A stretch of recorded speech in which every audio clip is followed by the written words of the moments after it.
আজকে আমি দেখাচ্ছি পুঁইশাক দিয়ে চিংড়ি মাছ রান্না করা। এখানে আমি পরিমাণ মতো হলুদ, মরিচ, ধনিয়ার গুঁড়া নিয়েছি, তারপরে লবণ নিয়েছি আর পেঁয়াজ রসুন নিয়েছি। তো শুরুতেই আমরা কড়াইতে একটা প্যান বসিয়ে দিলাম, ওখানে একটু পরিমাণ মতো তেল দিচ্ছি, তারপরে পেঁয়াজ রসুন দিয়ে দিলাম।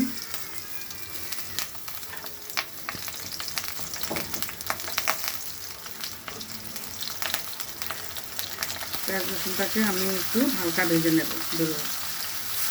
হয়ে গিয়েছে, এখন আমি চিংড়িটা হালকা ভেজে নেব। একে একে সব মশলা অ্যাড করে দেবো।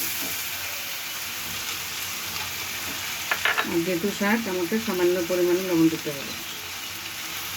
এখন আমি এটাকে কষিয়ে নিচ্ছি।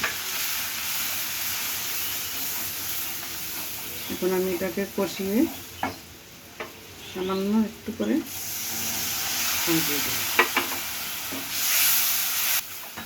এখন আমি একে একে শাকগুলি দিয়ে দেব।